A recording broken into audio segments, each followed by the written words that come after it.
Hello and welcome back to the Guff Half K. So we're back. We're just about to head to top 4. So both competitors now in top 4 are people who we've seen before in other feature matches. We have Kane, who you may all remember, beat old J-Had. Put J-Had on put him on tilt, I would say. I would say full tilt. Full tilt, yeah. He was quite PJ Salt. No, he's not having a great time. So we have him versus Kane, who we have Henry, who did Henry? We had Henry in a feature Henry match. against Colin earlier today. Yes, so he was running the Artifact Shadows. Yeah, with the triple ignition, the triple sanctum. Yeah, so that should be fairly interesting. We've got two competitors who have made it through features, and now they're up for another feature match again. So yeah, so the matchup should be relatively interesting. Yeah, it's unconventional Stellas versus unconventional Dolls, would you say? Yeah, and I feel like the Artifacts is really just going to be a boon in this matchup. Yeah, that's very true, because he can just sort of moral tech him out of the game a lot of the time. I mean, moral tech is going to force his opponent to use his extra deck. Yeah. And unless Kane just has one of his, his Howling, which doesn't work against the moral tech destruction, which is nice. The old doesn't target. Yeah, not targeting will be like a big thing, I think. It will be a big thing, definitely. Alright, cool. So we'll check out what's going on the table. Yep. Looks like we are shuffling up for game 1. So Henry always bar shuffles. Loves it. Loves it. He's a fan of thoroughly shuffling, you could say. Yeah. He doesn't like his deck to be random. He likes it to be super, super random. Man, that's how you draw, the right number of artifacts. You just get there. Well, again, apparently you look crazy and your shirt is out of control. It is the greatest shirt. This is trying to be reasonably professional here, so I had to wear my. Yeah, had to get the full get up. Yeah, exactly. Yeah. I'd go out with my button up. And the Guff beanie. I mean, sponsored beanies are important. Sponsored beanies are quite important. Yeah, definitely. Buy one now from your local Guff. I think they're like $8. Yeah. So, to those of you who were curious about Swiss standings, they have been posted in the Queensland Yu-Gi-Oh! Facebook group. Notably, Kane won Swiss. Yeah, that's very important. So that was after his victory against J-Had, right? Like that was the thing that put him on top of Swiss. Yeah, he just went on an absolute tear after that. I really want to know what his body count is with Al Sam. How many people he's just nodded out of the game with that 1,000? Jai actually ended up 9th after Swiss, so he literally Al Sam'd him out of the top 8. Yep. Looks like Jai picked up a draw somewhere, not knowing if that. I don't know if that was intentional or not. Yeah. No, they're right, mate. No, they're on the wrong side, I think. Oh, yeah, true. True. Thanks, Tom Harrison. Thank you, Tom Harrison, for just busting in, being that guy. Alright, let's change a few of these things. Done. Alright, so yeah, definitely interesting to see how this matchup goes down. They're both very unconventional builds. So back to the Swiss results. Henry actually just snuck in at 8th. He did, yes. Did he have a draw as well? No, he was bottom of the 10 pointers. 10 points is draw, right? 10 points is draw. I don't think 9 isn't. 9 is 3-2. Yeah, but he's X1-1. Jai was X1-1 as well. So Henry had slightly better breakers than Jai and made it in. And then this could have been the salty run back if Jai was good at standings. Yeah, he was just good at tiebreaker math. Yep, that's it. So I really enjoy the fact that Kane has some fans now, just purely based on the back of the fact that he took out J-Had. The epic 20-sided die roll. Was that a D6 and a D20? Yeah, that's how you do it. Looks like Henry may have rolled snake eyes on the 20-sided and the 6-sided. Yeah, it's always a challenge. Standard. A little bit confused with what's going on right now. Everything must be in order. I'm sure it's fine. These are two quite methodical players, so I'm assuming turns are going to take quite a while. Yeah, this is going to be. You're going to see a lot of very calculated Yu-Gi-Oh. Yep. So I hope you're a fan of people shuffling their decks for copious amounts of time and siding taking 5 minutes. Yeah. This is So we have a duality here showing Breakthrough, Chalice, and Call the Haunted. And I'm pretty sure Kane has a ukulele in hand, so this Call the Haunted is going to do very nicely with his opening. Just allowing him to put a lot of bodies on the table. Yep. And I'm glad he's doing us the service of not shuffling and then going, are you going to veil my ukulele? No. I would like to shuffle again. Yeah, but we're not going to do Worlds 2014. Oh yeah, pile shuffle every time. Where it's just you looked at your deck, pile shuffle, activate effect, pile shuffle. Let's cut back to highlight 4, where he soul charges for 5. Let's put back to highlight 6, where he's overlaying from the soul charge for 5. Those are 2 separate clips. It's important. It's quite important. Very important. So he has the 1800 snake guy. He's got a Neb engrave. There's a Call the Haunted Henry knows about. and 3 other back row. So that's a very strong opening from That Kane. is quite a strong opening. Comparatively, like his first match of his feature, where he just opened back row and no Deneb, this is pretty much the polar opposite of This is that. pretty much what you want to be Yeah, opening. If he has like an alpha, this is just pretty much the nut draw for Stella. So that's nice for him. Looks like Henry might have an entirely reactive hand with mostly artifacts, or just a lot of shadow games, which... The non-feature match, incidentally, is Ashiko and Jeff, who I don't think we've seen on stream yet. I don't think we've seen Jeff on stream yet. He was playing He's playing Shadols. He's playing the sort of more standard Shadol build of just like the normal Shadols and the Werebuster Collapse Serpent. Yep. Is he playing Light Swans? He's siding a Lila, a Raiko, and a Felice. Okay. But not maining any Light Swans. That is interesting. That is interesting. But we don't want to go with Shiko 2 features in a row, because fuck that guy. Oh, wow. Shiko is the most beautiful person in the world, I think you'll realize. We love him, but... Look, all he has to do is just win and make it to the finals, and then it'll be fine. Then he can have another feature. I promise. Absolutely, absolutely. I'm not saying we're biased, but... So the Ignition... Beautiful. What happened to the Ignition? Bad things? Oh, the Ignition targeting the call? I think like that's in response? what happened, That's kind of nice. That is the nice thing about being able to play 6 MSTs. I mean, cards like Call and Vanities are just... They're basically a non-factor, because you're going to always have at least one. So here this he is. This is interesting. Typhooning his Morale Tech, I would say. The interesting thing where you get a Morale Tech for free, basically, off the Ignition, but it just forces you to do like bad stuff sometimes like that. The cool stuff like this is when you open like Ignition MST, as Henry's explained to me a lot of times, it's pretty much like opening a Sanctum. Yeah. Like, it's just BYO Sanctum. Yeah, exactly. And you get a really good target for the Ignition as well, so that was, in this situation, actually just better than Sanctum. Yeah. But the breakthrough skill is going to just really... Oh, wow. So this is one of those scenarios where Henry's basically playing a combo deck and Kane's basically playing a stun deck. So it's the old chestnut of... It's basically a game of, will Henry run out of life points before Kane runs out of traps? And at this stage, Henry seems to have drawn like 3 of his 6 MSTs. He's well and truly gone through Kane's traps. Henry's low on cards, but he's playing like a fairly combo deck, so he can just draw into a Shoal Fusion and go crazy. That's right. Whereas Kane, on the other hand, is looking at no cards in hand, an 1800 beta that doesn't do anything, and 1 set back row. Which is likely an alpha that's just going to get turned off very quickly. Yeah, exactly. So at this point, it's sort of like... It looks like it could be Henry's game, unless Kane tops very, very well. And obviously... Soul Charge would be pretty sweet here at the top. Yeah, I mean, even like just generally Satellanites, you know... They can still just top the Altair and just be like Altair Deneb, and they're kind of back in the game. Yeah, it is a lot of value. That's the thing. A lot of the decks that came out of Duelist Alliance seem to have taken over the meta, mostly just because all of them just seem to generate like so much raw advantage. Yeah, it's really hard to keep up with a lot of other decks. Like having like Satella's being basically a better version of Plus on Fire Fist, where it's just like Stratos into Wolfbark is really good. True. I mean, but your Stratos doesn't destroy monsters, which is a big deal. But then it. Oh, here we see the Pinpoint Gardo. Oh, this is one of Kane's interesting techs. That's actually really pretty sick here, because you can Pinpoint Guard the Deneb, and add the Altair. The Deneb is going to live this turn 100%. Then he can search Altair, get back Ukulele, and then just Deltros Henry out of the game. And Henry can't respond to that with artifacts because he already has the Breakthrough Engrave. Yeah, and so he's set up for a very nice next turn. And he's attacked, which means he can't activate Sanctum. Yep. And he can't even like... There's nothing you can really do to it, because it can't be destroyed card effects either. I'm fairly certain Pinpoint is can't be destroyed battle card effects for the rest of the turn, but we'll just pull it up real quick anyway.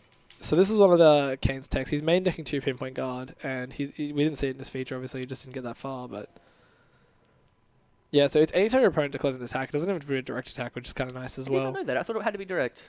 No, so like between that and Battle Guard Howling, it just seems like Kane has a lot of cards that just kind of trap his opponent into doing things, like... Yep. They can't attack you, they can't target you, they can't activate effects because of alpha. They're just sort of unsure of what they're able to do at any given time when you have that many face downs. Yeah, and the nice thing is with these sort of cards is you can get really aggressive in the sort of early game, put the opponent to like, I don't know, like, say 1700 life or something, and then just Pinpoint Guard an Alsam, make a Cowboy next turn, they're just dead. Yeah. And yeah, this is one of those things where, like, you know, the Pinpoint Guard for the Alsam is really nice. Even now, like, Henry's going to have to Sanctum, basically, to kill this Deneb. Yep, he's pretty much just going to have to, like, Sanctum in standby, but, you know... But even then... There's the breakthrough skill. The Deneb effectively replaced itself, so... Definitely, but he pretty much just has to do this to stop the Deltaros. Yeah, that's it.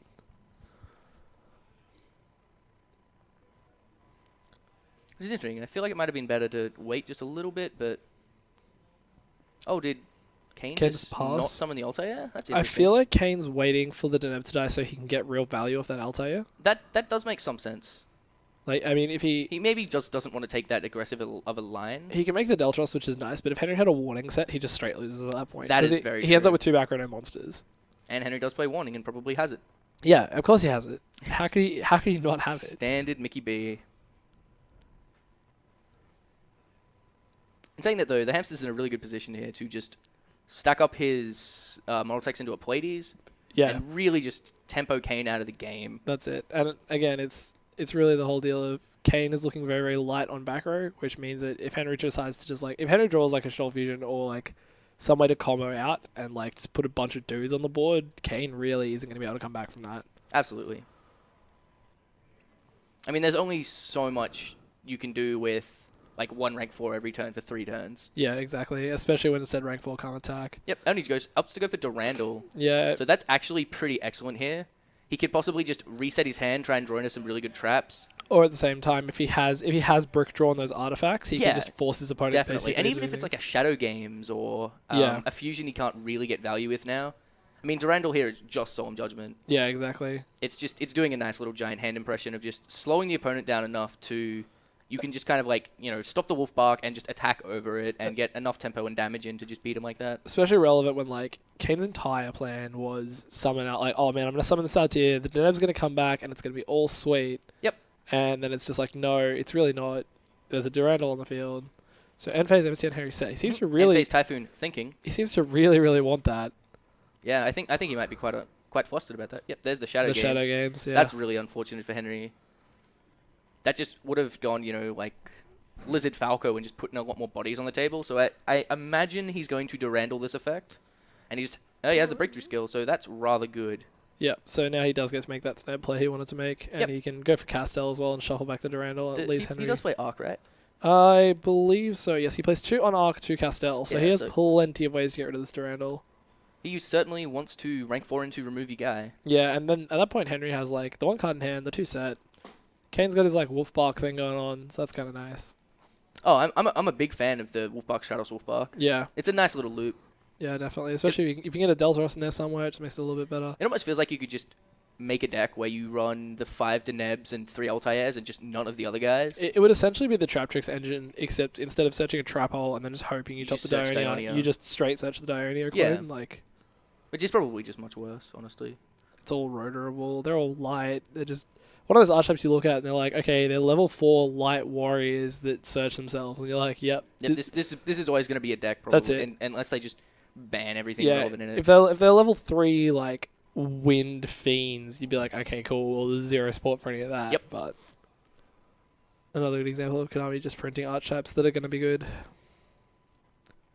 Yeah, Duelist. This set was probably the most pushed set since, like, Light of Destruction? Tachyon, probably. Yeah, probably the most pushed since Tachyon. Tachyon was probably one of, like, the legitimate, here is just your new meta set, just play these decks now. Yeah, I don't know how I've looked at that. So Henry has 1 set. He hasn't done anything with it so far, which makes me feel like it's probably a dead artifact or something like that. Or at the very least, he's just bluffing it. Yeah. With the Breakthrough skill, it's going to be able to take out both materials on the Durandal as well. It's Which is really nice for Kane here. Yeah, it's just kind of an issue where, like, if you've got the... So Henry realizes this and just opts to shuffle the hands back in. Which is nice because it gets the Altair out of his hand. Yeah, it does. If he's done it after his search, so that's kind of nice. It has stopped the loop. Although, if that's a set Altair, which I think it is, right? He booked the Altair. Oh, I missed that. Yeah, so when he flip summons... Looking away Because foolishly. Altair says when it's summoned, when he flip summons that Altair, if the Deneb is dead at that point, he's able to bring it back. Truth. But obviously Henry will probably be smart enough to attack the Altair. Yeah, I respect Henry enough to just attack attack the Altair here and not the Deneb. Always got to prioritize killing those Altairs first because they can't Wolfbark themselves. Correct. Actually, I'm going to bring up Durandal. This card is really interesting, and I wasn't... It's Duran, I think. It's fine, it's fine. Okay, I wasn't playing this in Shadows originally because I thought this card was 2 level 5 light monsters, and then Desmond topped with it and was like, I don't know why people are playing this. This card is just Solemn Judgment. So it's just very powerful, especially you can make like an established field and just Durandal them out of responses or... And like most of the things you play in Doles are chainable, right? Like the 3 Shadow Games and... Yeah, and a lot of the time in those sort of situations, you have extra fusions you don't really need. Yeah. Yeah, like if you've got a fusion under like a Felgrand and you've got a fusion in hand, you're like, well, I'm gonna get this back for free anyway, so I can just solemn judgment some people. Looks like Henry's drawn pretty well off his new hand with Allure into Mathematician, so he's really just going to be able to get his Shadol engine online. Yeah, so we've seen quite a bit of his artifact stuff so far, which is great, but obviously, yeah, the artifacts are sort of there to really prop up the doles, so the fact that he hasn't seen his Dole engine for like the whole first half of this game is not great for him, but he definitely seems like he's got it online now. The really nice thing there is his light engine can just buy him so much time because the artifacts just slow the game down so much. Yeah, that's it. And you can just see that Kane just doesn't have any cards left. Yeah, there's just like that element of disruption, I guess. And again, the whole deal of, artifacts aren't great when you draw them, but when you're running 3 ignition and you've got like the Sanctums of the Beagle text, you definitely have ways. Yeah, you definitely have ways to deal with that. You could also just throw them under a fusion, which is also fine. Like drawing Moraltech in this deck is not as bad as it has been in the like standard hat builds in the past because you can just activate Shadol Fusion and discard it for. It's kind of a minus, but it wasn't really doing anything in your hand anyway. Yeah, and you plus so hard of the construct or whatever Dole. I think he's asking how much defense Altair has, which I think what's like 1,200 or something. It's not a lot. None of them have very decent defense. Except Vega has 18. Yeah, Vega. I think that's the only one. I think Vega's like weak attack, strong defense because they always throw one of those into every archetype. And then Alcem I think's like 14, 16. Fortunately, he was able to beat up the Deneb with the Mathematician as well. Yep. So Kane's in a situation where almost drawing blank here. I think does Kane main deck Soul Charge? He main decks 1. Okay. So he literally needs to top it, and he's just gonna take so much damage this turn that I think that's just gonna be removed as an out for him. Yeah, that's it. Like the longer you wait to get the Soul Charge, and the more damage you take, the less and less it sort of gets you out of bad situations. Like topping a charge when you're on like 900 life points, like Colin did in one of his features, was just terrible. That's another nice thing about the combo version of the deck. If you just use excess Soul Charges for Durandal food as well, which is nice. But if Kane had drawn a Soul Charge that turn, I think he just probably would have run away with this game. Yeah. He could have like Deltarost and something else. Oh, there's another pinpoint card. Pinpoint guard. That card is just putting in work. Serious work this game. Yeah, it means he takes no damage this turn. He gets to summon. He can summon the Altair, which grabs the Wolf Bark, and like at this point, it grabs the Stratos, and then at this point he can like, because obviously the Altair is the one that's being protected by the pinpoint guard. He can kill the Deneb, but that gets him absolutely nowhere. Exactly. I mean, at this point, it's almost worth it to just leave the Deneb on the field, but then you have to think like, is your opponent's ability next turn to make 2 rank 4s worth not like cutting them off from the search? Yeah, that's it. It's the difference between being able to make 2 rank 4s and being able to have him trigger the Deneb a second time, make a second search. Yep. So I think it's worth. So basically, right now Henry just has to beat the Deltaros. Yeah, that's it. I think Kane's out of Altairs at this point. Yes, I believe that's his third one. But I mean, it really is the deal of if he makes a Deltaros, and then he can somehow resolve a Digusto Emerald, he just gets in such a good position. He just gets in a very, very good position. Absolutely. I believe he is extra decking an Emerald, isn't he? Oh, definitely. Yeah, definitely. For real. Extra decking Emerald. That card is just ridiculous in this game. So tribute set for what I assume is a beast and set 1 card. Oh, I mean, he could just be playing Thunder Dragon. Please. It's a good card. It gets you 2 more. I'm blanking on the name of that card that when you flip it up, it bounces all monsters your opponent controls and you can set it. Guardian Sphinx. Yeah, you just know all of these. Yeah, that's my life. Gumby's actually the best at, Imaginary Yu-Gi-Oh! Because he just knows every card. For those of you who don't know, Imaginary Yu-Gi-Oh! Is a game Patrick Hoban, wrote an article about it. I don't know if he invented it. Oh, yeah, big props. It's heaps of fun. Where it's just like, you play with basically Yu-Gi-Oh! Cards, and your monsters are monsters, your spells are spells, and your traps are traps, but they're blanks until you're like forced to decide what they are. Yep, so I remember I Noble Manned one of his set monsters, and he's like, it's a big shield gardener. Its effect is literally, it can't get Noble Banded. Yep. No worries. Anytime your opponent discards a card from your hand, you're like, oh yeah, by the way, that was a silver, no worries. So here we see him, he's like going for the Deltaros play. We did have another Altair left in deck too. Yeah, he did. Was that because he searched one? Oh, he searched one and shuffled and he solved with Deneb, but apparently he still had another one on top of that. He obviously just hasn't gone through as many Altairs as we think he has. One was shuffled back into the deck with Durandal. Yeah. Yeah. Okay, that makes sense. Because I'd counted 3, but... So this is the 4th one, but it was shuffled back, so... So he can make a Deltaros with a follow-up play, and he can just... Deltaros is 2/5, right? So I'm going to pull this guy up, because this card is just...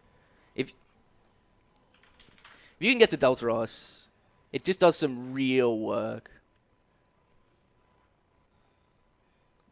There we go. There we are. So here we have Stellar Knight Deltaros. So he's 2/5. He can't while he's on the field. You can't respond to the summon of Stellar Knights, so you can't bottomless or torrential them. But you can evac before you can activate the effect. Correct. As Henry just does. But unfortunately for him, when Deltaros leaves the field, he gets to summon. When Deltaros is sent to the graveyard. Oh, is it? Yep. Oh, okay. That's not so bad then. So this is actually really, really bad for Kane. There's nothing worse than making a Deltros and just running into an evac. And I think this is what Kane's asking here. I think someone needs to qualify this for him, but I think he wants to know whether or not Henry has a window to activate evac before Kane has a window to activate his Deltros effect. Yeah. And he does. There is a window here. There is, definitely. So the way it works is he summons a monster. He, as a turn player, because the summon doesn't start a chain, he has the ability to activate spell speed 2 or higher effects before his opponent does. He's obviously passing that priority. Then his opponent has the ability to activate spell speed 2 or higher effects, which is where Henry is able to activate the compulsory he wants. If neither player wants to, that's when he's then able to activate the Deltros in the open game state. So because they never reach that open game state, Henry is more than able to do that. Absolutely. And evacing the Deltros is just absolutely ruthless. Yeah, you don't get your search back. You've kind of minused 3 cards, but most of them were free at that point anyway. They're free. He still has the Altair in hand, which is important, but at this stage I think it's mostly... he's already normal summoned, and he's so far down on tempo. It's also mostly just the damage. Like even if Henry just flips this beast and loots, he's going to be swinging in for 4/4? That's not including a normal summon. So I saw Deep Prison on Kane's side, but he could just, normal summon a dragon, get in. He could also just, summon a Falco and Arcanite the 2 back row or something. If he's a beast in hand, he can just start popping the things with the... if he's a dragon in hand, sorry, he can just start popping things with the dragon. Yeah. I think Henry's only used 1 dragon so far. Yeah. Actually, did he Shadow Games 1 and then Math with 1? No, he hasn't Shadow Games this game. His Shadow Game got Typhooned. And then it got wiretapped, I think? Yeah. I'm not sure. I haven't been counting on the amount of stuff people have used. In chat, is Lur's White Dragon still good? Ashoka in top 4 is playing it in his Shadow deck. So the Legendary Engine of Destruction is still quite strong. Yep. Mostly because it's really good with a combo with a card called Trade-In, which lets you discard it for 2 good cards. Yeah, so it itself is not a good card, but it gets you there to other good cards. Oh, yeah. So that's a Falco. Henry has a Falco, which you can just drop on the field without even needing to normal summon it, which is very nice for him. So even if, Kane had... say Mirror Force or something. He just has follow-ups for days. And yeah, there's the normal summon of the dragon, and this is just so much damage. It's interesting that he elected to normal summon the dragon rather than pop back row. So I don't know. I think I do agree with that. And it's interesting Kane decides to deprison the Durandal instead of the Beast. Yeah. Is there a monster in his deck with 23 or 24 he'd want to summon here? I mean, I guess he could be thinking about Omega. Yeah. I mean, if he summons Omega, Henry basically has to it's going to be difficult for him to get over, I guess. Although he can just put the fucking Black Rose. It is just kind of the snap reaction. Deprison the biggest one if I'm not down. Yeah, exactly. So I can definitely respect it. This Durandal actually put so much work in this game. Yeah, it really did. Resetting his hand after he'd done a search was fantastic. Absolutely. So Kane with the old Blind Typhoon by touching your opponent's card with it. Yep. My favorite kind, especially when it's right off the top of your deck. Look, how else second to none too, picking it up with one hand, not shuffling it in your hand, just throwing it down on the table. How else they meant to know which one you're targeting with your ripped top deck Typhoon? Exactly. I mean, you could point. You could just say MST that one. No, just slap it on there. You got to send him a message. Dark Hole, for the people in the stream, has been banned for a long time and then unbanned relatively recently. So yes. And people don't often play it, which is kind of interesting. It's surprisingly not that great anymore.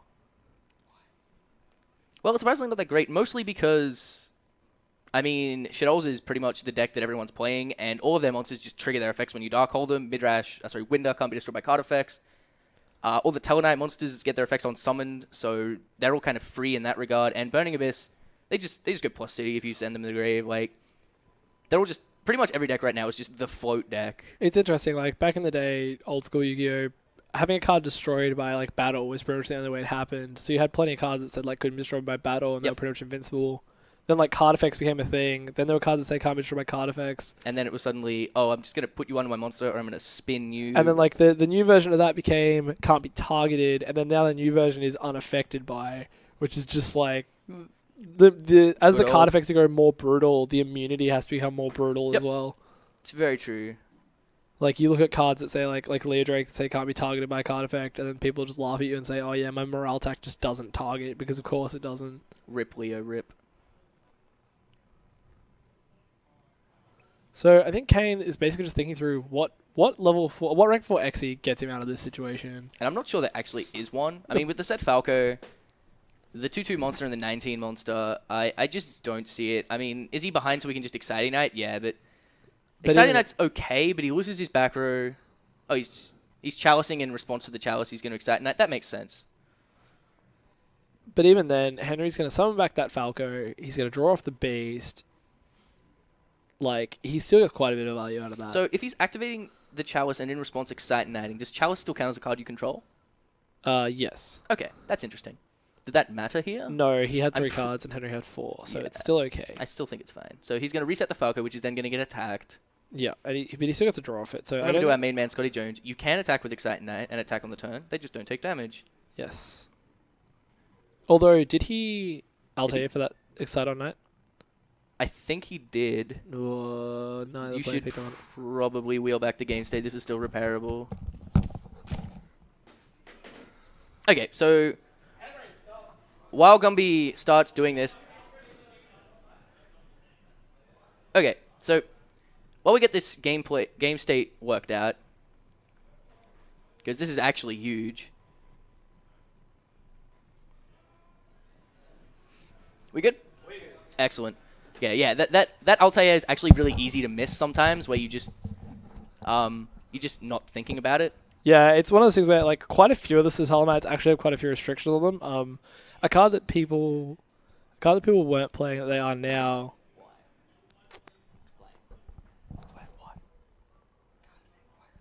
Oh, so for those of you who don't know, Altair, he is a Wolfbark. He summons the Satellarknight back from the grave, but he definitely has the restriction that for the rest of the turn, only Satellarknight monsters can attack. So it's not a problem. You can attack with the Altair. You can make a Deltros and attack with that, but Excitonight is obviously not a Satellarknight monster. So although you can go into the Xyz, you can't attack with them the same turn. Which is a very real restriction. And I mean, like, Satellarknight Skybridge, I think, the quick play that like you shuffle one back and summon one from deck. I have no idea what that card is. I'm just going to...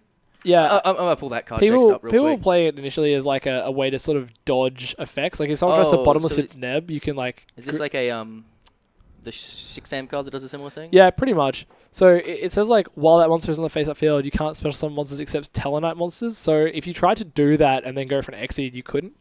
One of those things where no one really played the card, but you sort of read a card like that and you go, you know if people played that, they'd miss it like 100% of the time. They'd go like Skybridge for an Altair, make something. So you see the handshake there from Kane. The old game one handshake? Yeah, the Armades is definitely a thing. So, there's only 3 minutes left on the clock. Yeah. That is interesting. Okay. So we're actually very close to time as well. That was quite a long game. It was quite a long game. As we mentioned previously, both of these players are quite methodical in their play.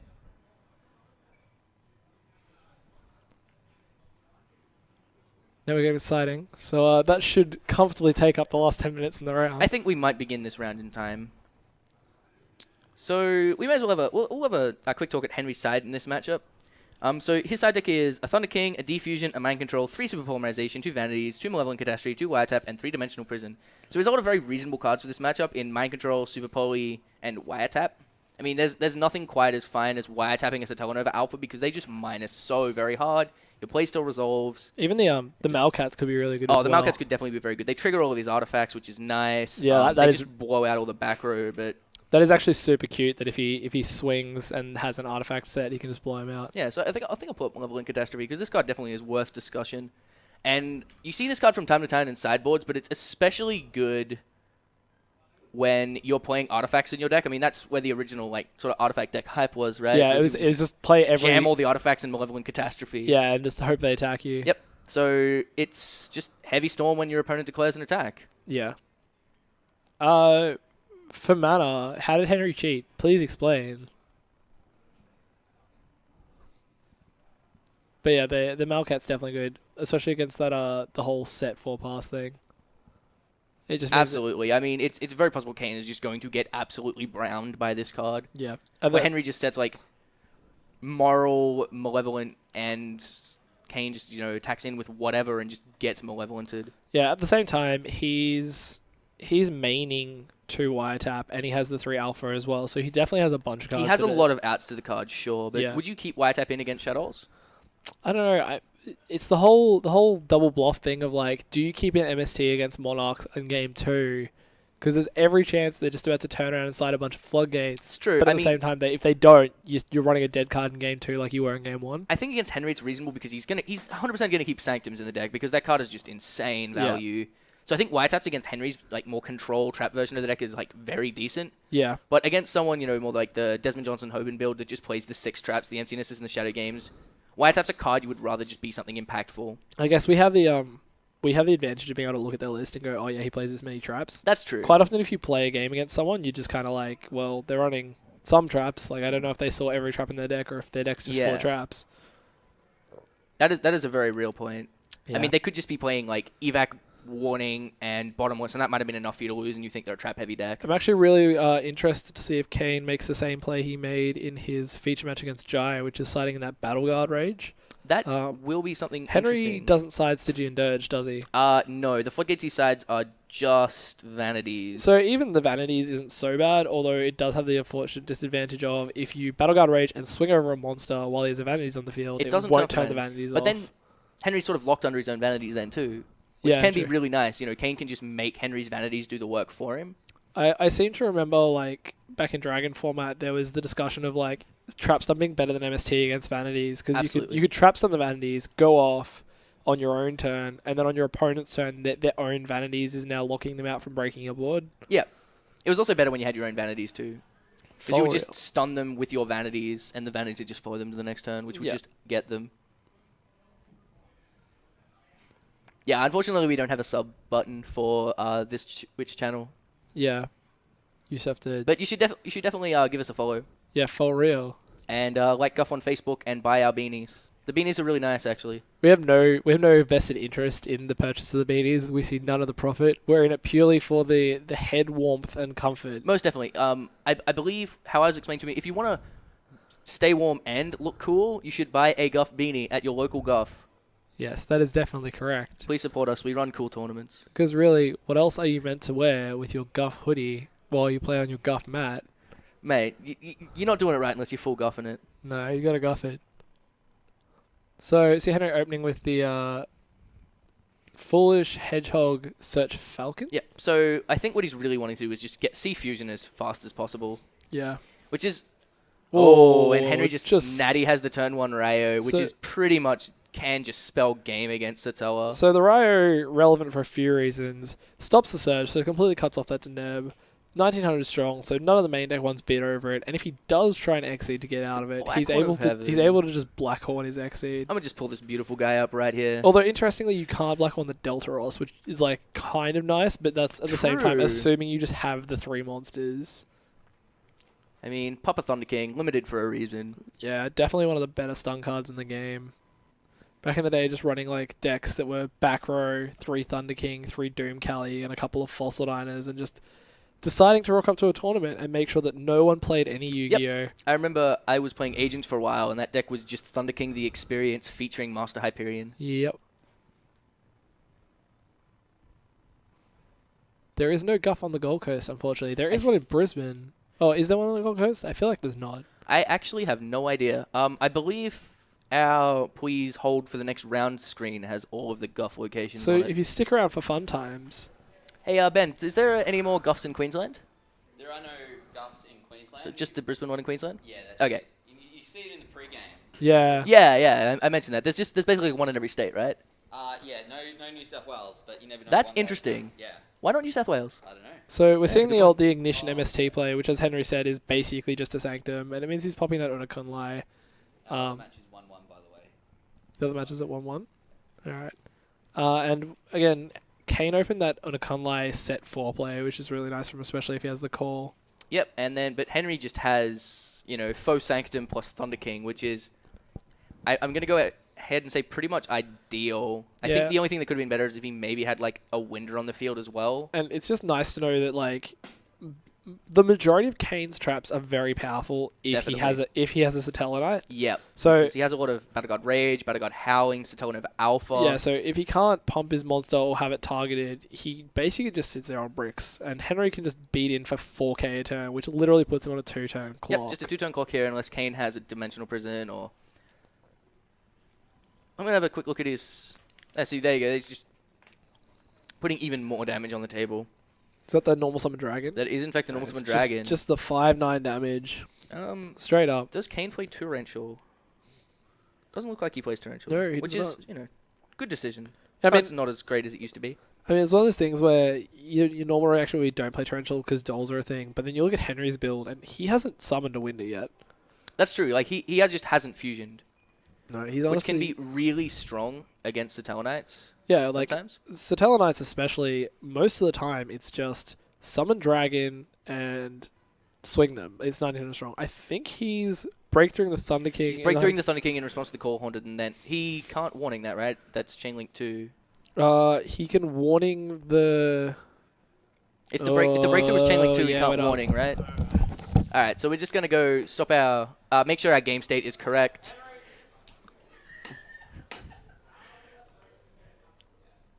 Unfortunately, we're a little small to have more than a judge, so... We'll just get our game state corrected here because warning being probably the best trap in the game at the moment, just, you have to chain to the card. As pretty much all counter traps, you just have to chain straight to the card.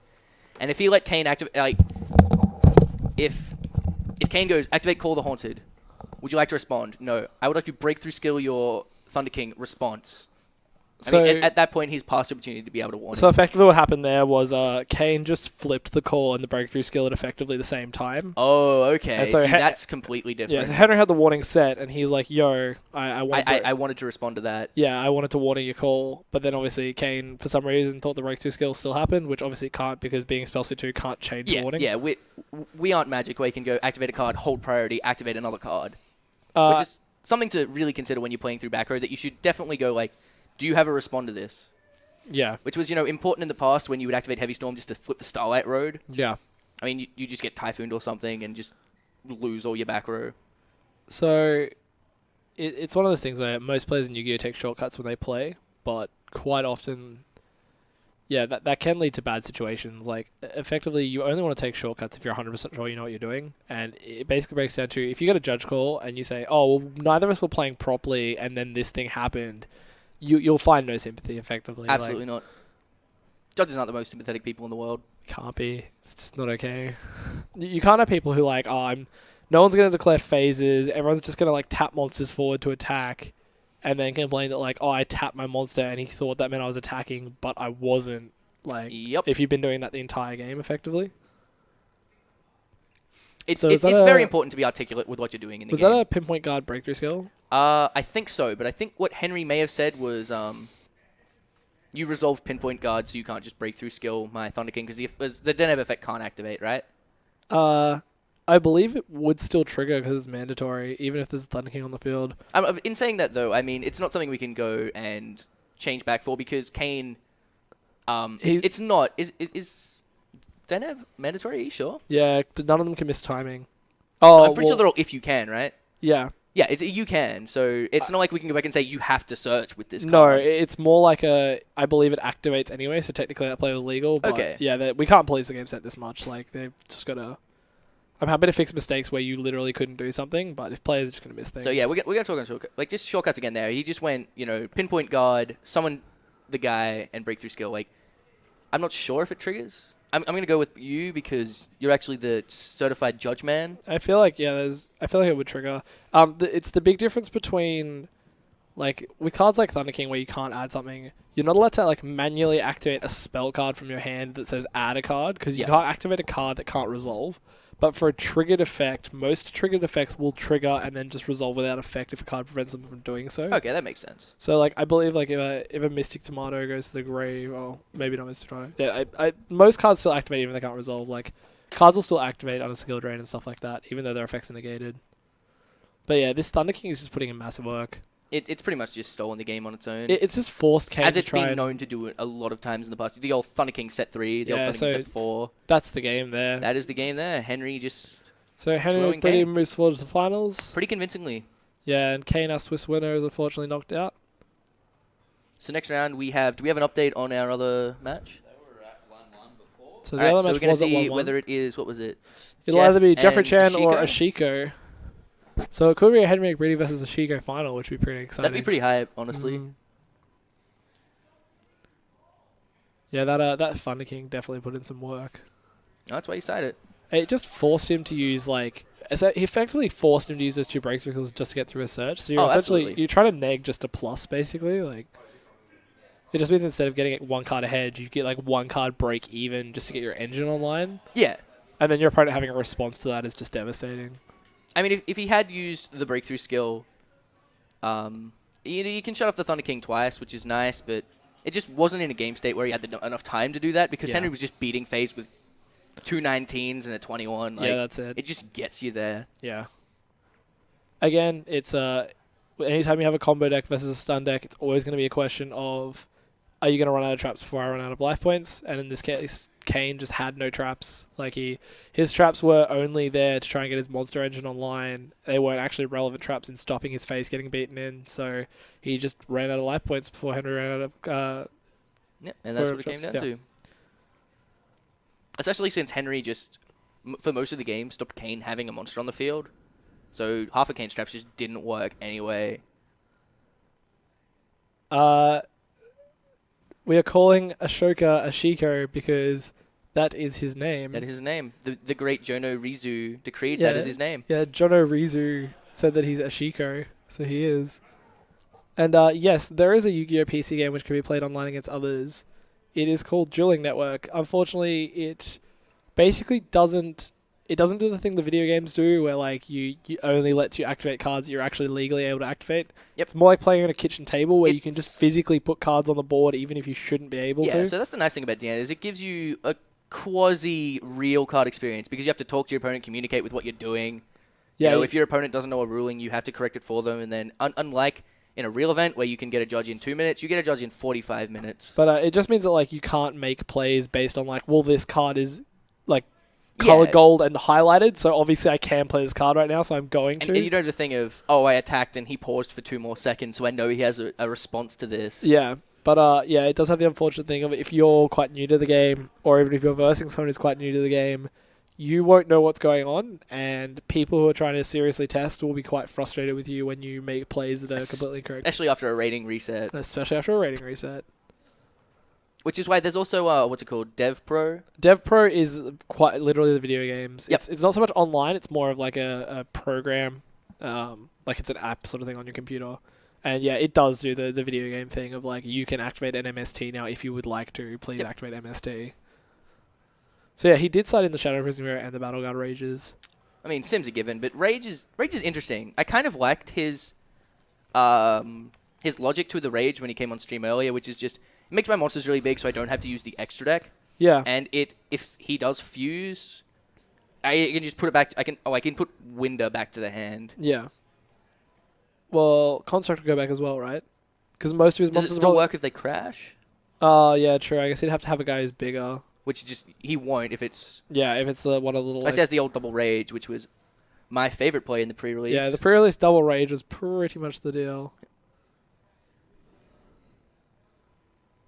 No, Lincoln did not play. Lincoln and I have been streaming all day. All day. Commentate all day. Yep. So it looks like we might be getting another interview on Mickey B, if he feels like it. I'll try to be a little less savage on him this time. Oh, look, you'd want to. Look, I didn't say at all he was the worst person in the world to play against. I said when he slow rolls having everything, it's the worst. Yeah. Man, when they have Apex Avian, Miss Valley Guy. Alright, so I think we've got Kane coming in first.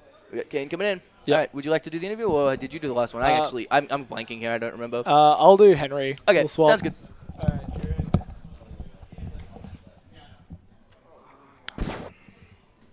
All right, Kane.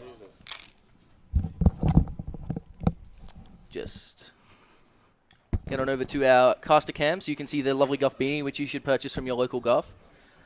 Here we are with Kane once again. Congratulations on making it to the top 4 of the tournament. Thank you. Well played, well played. Unfortunately, no sick Alsam burnouts this game. No. Can't always get there. So that second game felt really brutal, being on the end of the, choosing to go second to see more cards, and he just goes Thunder King set 3. I mean... Like, I was just like, oh, fuck. Am I allowed to swear on it? Yeah. Oh, yeah. Should be fine. Thunder King just really destroys. Yeah, it's quite good. Yeah. Yep. I was just devastated first turn Thunder King, and I was just like, oh, breakthrough skill should handle it, but then misplays and... Yeah, I mean, like, I can understand just being like going, I'm going to call Haunter that, and I'm going to break through your guy. And he's like, no, actually, I'm going to warning your call of the Haunted. It's like, oh, well, damn. Yeah.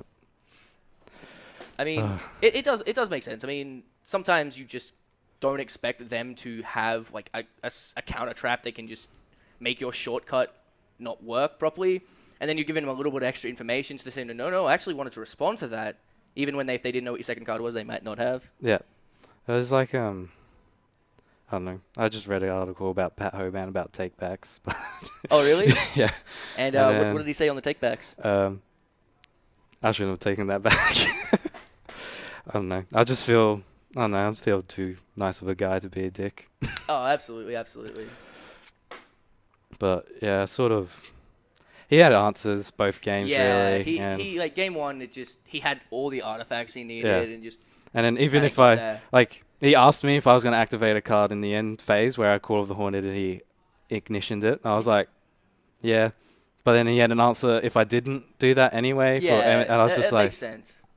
So I mean, that's the benefit of playing such a reactive deck as his. Is you can just have answers to everything. But it just felt like, what were your back row game two? I don't remember all of them. Did you have like a lot of sort of like Alpha and Howling sort of cards? I didn't have any of those cards. Oh, yeah? It was like MSTs and so just break. cards I think I opened 2 breakthrough skills. Or no, that was first game. But I got breakthrough skill, a warning, and then a MST. I think it was, and then MST was pretty much useless. Yeah. So and it was like, I haven't seen MST all day, and then it's like the games that I don't want to use them against is like artifacts. Yeah. And it's like, it's standard, right? Yeah. But yeah, I was trying to save him for like the vanities. Absolutely. And you know, game one, getting your Deltros evac, that was just absolutely brutal. I mean, it just isn't sent to grave, so it isn't triggered, and you can't kill a card, so yeah. Just answers for everything. Yeah, I mean, Henry's kind of known for being the I have everything, but you know, I know them feels. I like being on top when I have the advantage, but it sucks being the one having the answers too. Oh yeah, I understand. If that makes sense. Yeah. All right, so are we gonna get Henry in for? I think we're just gonna wait and grab both of them after the finals. Okay, that makes sense. So do we have confirmed who won the other game? So Shoko won the last game. Cool. So we have a Shiko versus Henry in our final match. Yeah, sure do. All right. So thanks for coming on stream, man. Thanks for playing all day. Congratulations on your top 4. And thank you. Well played. Well played. Thank you.